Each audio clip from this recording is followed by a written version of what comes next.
Well, another loss to Ohio State, and what else is new? It looked like things might be different when Penn State jumped out to a 10-0 lead in the first quarter. It looked like the script might be flipping in the second half when Penn State drove all the way to the 1-yard line, had first and goal with a little over 5 minutes left, and then ended up getting stonewalled 3 times, and then an incomplete pass on 4th and goal for a goal line stand. Penn State now 1-10 against Ohio State in the James Franklin era. 1-12 the past 13 matchups against Ohio State. 2016 obviously being the lone exception for Indy Sports Now. Joe Smeltzer, Kyle Golik, MikeFarrellSports. Kyle, we got to talk about the goal line stand. Penn State had a big play for Tyler Ward to get all the way down to the precipice, down to the 1, and just couldn't punch it in there. What did you see from that sequence? So from that sequence, Joe, what I was hoping that Penn State would use Tyler Warren again, do the Tyler Warren kind of like the little Walter Payton type lead over, because at this point, this is your money down, this is your money player, and this is your biggest situation. You didn't go to him. At no point on in that series between 1st and goal and 4th and goal did Penn State own the line of scrimmage. Ohio State was beating up on Penn State, and as you saw, Penn State couldn't get it across. Yeah, and after that, Penn State still had a pretty good chance to at least tie this game, right? You have Ohio State backed up within the 1-yard line, still more than 5 minutes left, but Penn State never got the ball back. Ohio State just kept running it, kept getting yards, kept doing what it needed to do, and ended up being in the victory formation really before any of us knew it. In that last possession, we got to watch it from the field. I don't know what your vantage point was. To me,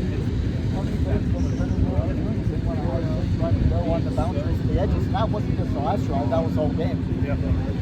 So I caught the last couple minutes in the Ohio State media, the visitors' media room. And what I was seeing, Joe, quite simply, Ohio State owned the line of scrimmage. You could see that the defensive line was not getting the pressure up into the Ohio State backfield. Again, all game long, Will Howard was able to be a magician on the option at key times. Travion Henderson was a difference maker.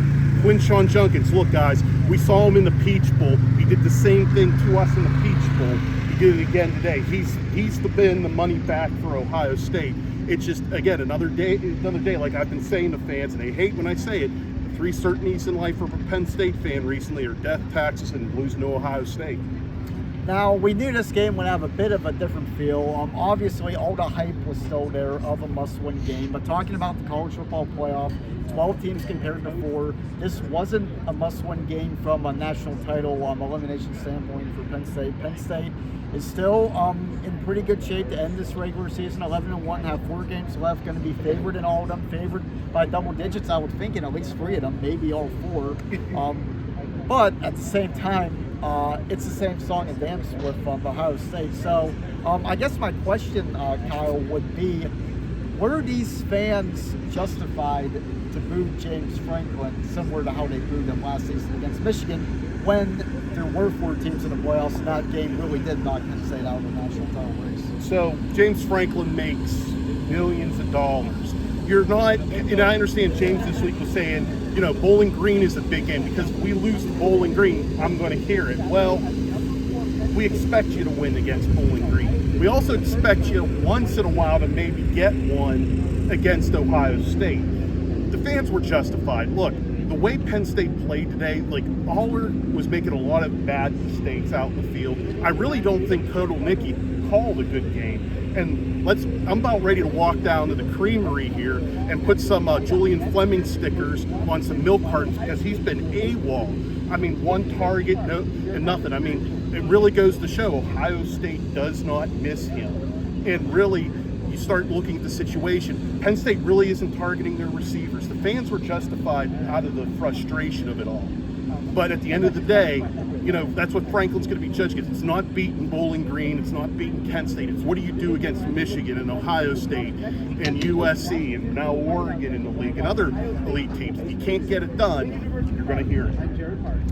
Yeah, we'll wrap this up with our takeaways. Mine is, you know, if it doesn't happen this year, when's it going to happen? Penn State doesn't play Ohio State at Beaver Stadium again until, and you're not about to mishear this, 2028. it was really all set up for Penn State to win this year. This is a very good Ohio State team, maybe even it's a national title contender for sure. But at the same time, Penn State was a higher ranked team. They're playing at home. They had the pressure because of past history, but as we talked about earlier, as far as this year's team goes, Ohio State had more pressure coming in. So I don't know if you could say that Penn State would have been fair to crack under the pressure, but for whatever reason, and I think that interception at the end of the first half, that freak play, was really a good example, as well as obviously the goal line stand in the fourth quarter, which we already talked about, of for some reason, it just isn't in the cards. And I think Penn State fans, while I don't really believe in curses, I think they're justified not only to be upset, but to feel that there's some type of hex on this team when it comes to playing the Buckeyes. I think it's just they get too cute. It's look, at some point, Chuck Noll used to say, if they're trying to fool you, they can't beat you. And that's always been ringing true here. Look, I'm not trying to put down the 2016 game, but when you hear Ohio State fans and Ohio State media say that was a fluke, it's hard to argue it at this point because of now, 8 losses in a row. Again, as I have the printer make my Julian Fleming stickers, 2 things to keep in mind. This was a potential playoff elimination game for Ohio State. This was like a playoff primer for Penn State. I thought Penn State played all right, but not at the level that it needs to be for the playoff. Obviously, this loss is not in a playoff elimination for Penn State, but it hurts their resume if for some reason they were to drop a second game, because where's your quality win? Wisconsin's going to be a 7-ish win team. Illinois might be the best win they have. West Virginia, who was supposed to be that, has crumbled. I mean, they're down in Morgantown fighting over the fire to keep their coach. But ultimately, in this new world, it's just, you got to get into the playoffs. It's no longer perfection shot for. You just got to get into the tournament and win.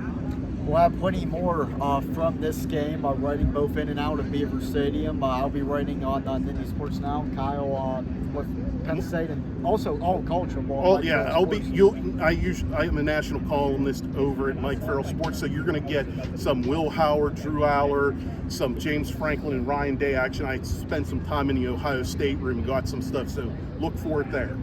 We'll have plenty more on this one in the days ahead, but for now, final score, Ohio State 20, Penn State 13, another loss to Ohio State here at Beaver Stadium.